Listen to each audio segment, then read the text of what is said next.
संत सतगुरु के सत्संग और के वचन के क्या क्या फायदे हासिल होंगे हैं, जिसके दिल में सच्चा खौफ मौत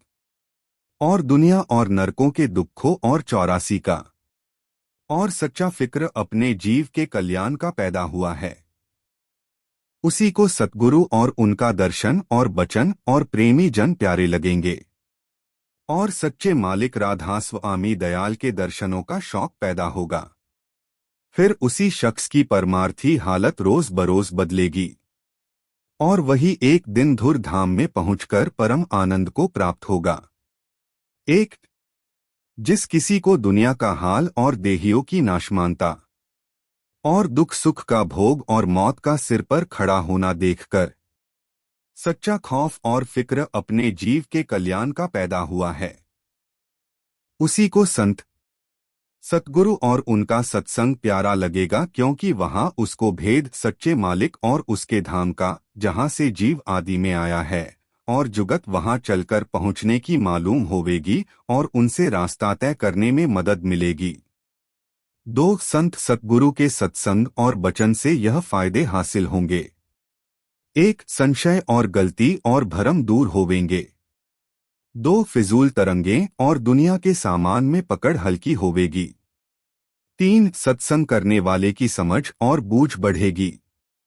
चार प्रीत और प्रतीत कुल मालिक और सतगुरु के चरणों में पैदा होकर बढ़ती जावेगी। पांच भेद रास्ते का और जुगत उसके तय करने और कुल मालिक के धाम में पहुंचने की दरियाफ्त होवेगी। छह दुनिया की असलियत और उसकी नाशमानता और धोखे की जगह होने की खबर पड़ेगी। सात अंतर अभ्यास और रास्ता तय करने में मदद मिलेगी। आठ जब वचन सुनकर और अंतर अभ्यास करके मन और बुद्धि निर्मल होवेंगे, तब सत्संगी जीव की रहनी भी दुरुस्त होती जावेगी और परमार्थी रंग चढ़ता जावेगा। नौ सुरत शब्द मार्ग का निश्चय आवेगा और अभ्यास दुरुस्ती से बन पड़ेगा और अंतर में कुछ रस भी मिलता जावेगा। 10 राधा स्वामी दयाल के दर्शन की उमंग और शौक पैदा होकर बढ़ेगे। 11 मन के विकारी अंग घटते जावेंगे और 12 निर्मलता और सकारी यानी शुभ अंग पैदा होते जावेंगे। 3 खुलासा यह है कि जो कोई सच्चा दर्द और सच्ची तलाश लेकर संत सतगुरु के सत्संग में शामिल होवेगा, उसकी हालत चंद रोज में बदलनी शुरू होगी, यानी 1 अंग, 2 ढंग, 3 संग और 4 रंग बदल जावेंगे, यानी 1 अंग दीन और प्रेमी जैसा सच्चे परमार्थी का चाहिए हो जावेगा और दुजन्मा तिजन्मा चौजन्मा और पचजन्मा यानी पशु से मनुष्य और फिर देवता और ईश्वर कोटि और फिर हंस और परम हंस यानी संत गति को प्राप्त हो जावेगा। 2 ढंग और स्वभाव बजाय संसारी के भक्तों का सा हो जावेगा। 3 संग संसारी और कपटी और अहंकारियों का छूटकर प्रेमी और सज्जनों का प्राप्त होगा। और 4 संसारी मलिन रंग उतरता और निर्मल प्रेम का रंग चढ़ता जावेगा। 4 जिस किसी के मन में सच्चा खौफ और सच्चा शौक पैदा हुआ है, वह संत सतगुरु और प्रेमी जन का संग पाकर और उनके वचन बिलास सुनकर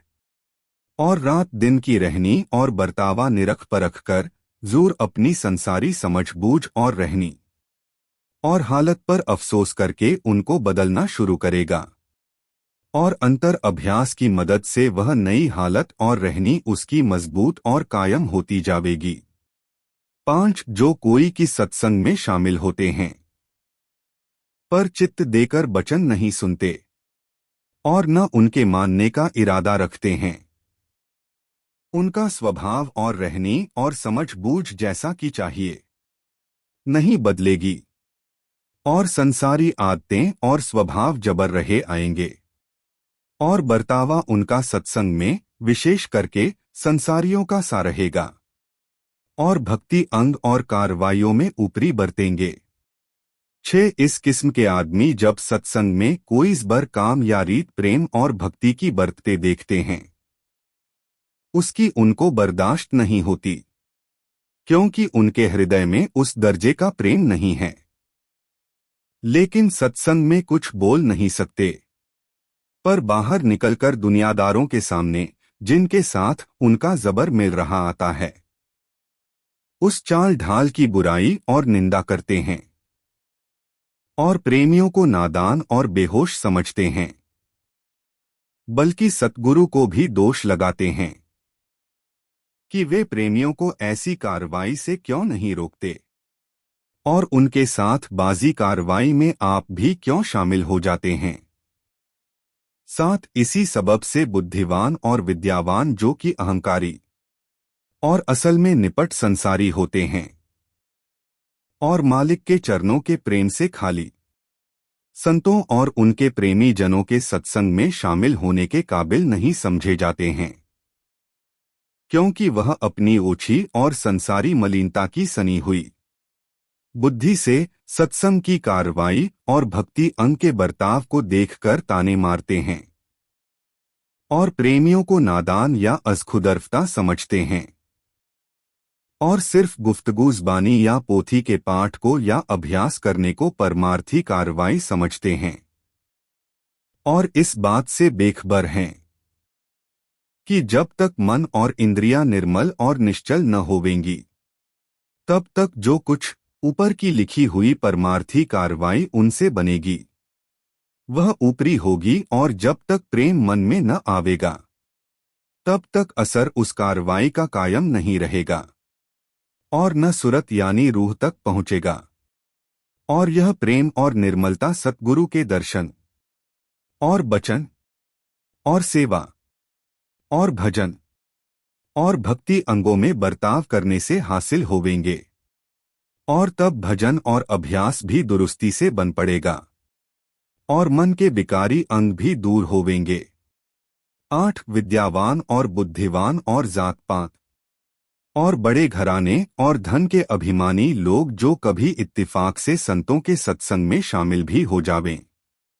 तो वह चाहे जिस कदर सत्संग और अभ्यास करें, उनकी हालत सिवाय जाहिर में बातें बनाने के अंतर में बहुत कम या बिल्कुल नहीं बदलेगी,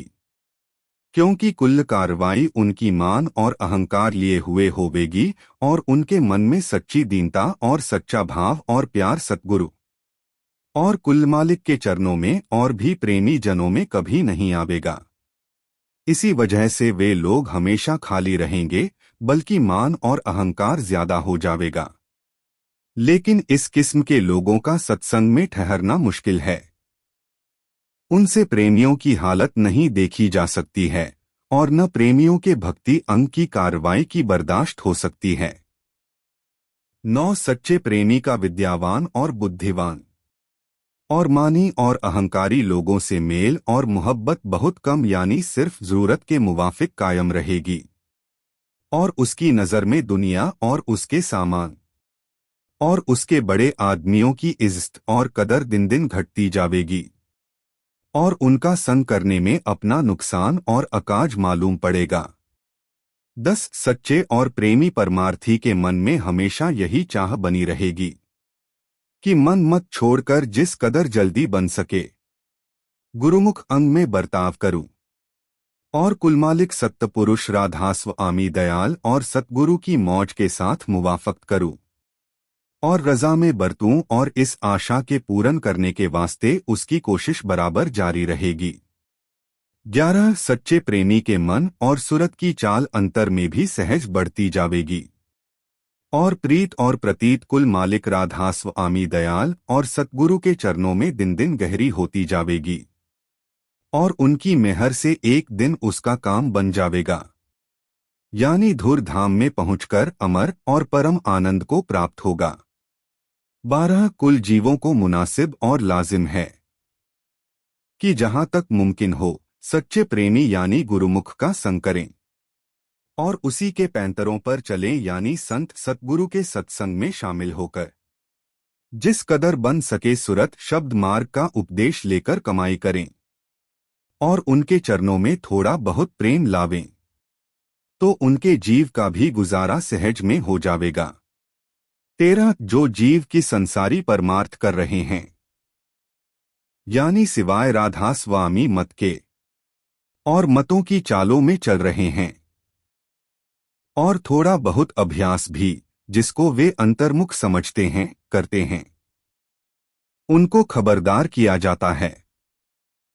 कि उस कार्रवाई से सच्चा और पूरा उद्धार हासिल नहीं होगा और न घर की तरफ का रास्ता तय होगा, क्योंकि बिना सुरत शब्द मार्ग के अभ्यास के यह रास्ता तय होना नामुमकिन है। और प्राणों का खींचकर चढ़ाना और रोकना, खासकर इस वक्त में किसी जीव से दुरुस्ती के साथ बनना नामुमकिन है। इस वास्ते मुनासिब और लाजिम है कि जिस कदर तहकीकात उनको मंजूर है,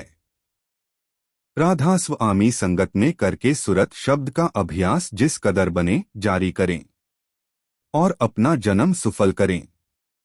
यानी सच्चे उद्धार के रास्ते पर आ जावें। नहीं तो जन्म मरण के चक्कर से छुटकारा नहीं होगा। 14 संसारी जीवों से भी दया करके कहा जाता है कि दुनिया के हाल पर नजर करके और कुल रचना की हालत दावांडोल अस्थिर यानी नाशमान समझकर थोड़ी बहुत करनी। राधा स्वामी मत के मुवाफिक वास्ते अपने आइंदे के फायदे यानी जीव के कल्याण के लिए जरूर शुरू करें और इसी जिंदगी में अपनी हालत बदलती हुई देखें, ताकि आइंदा की बेहतरी का यकीन आ जावे और फिर थोड़ा बहुत शौक और उमंग के साथ कार्रवाई जारी करके एक दिन परम धाम और परम आनंद को प्राप्त हो जावें।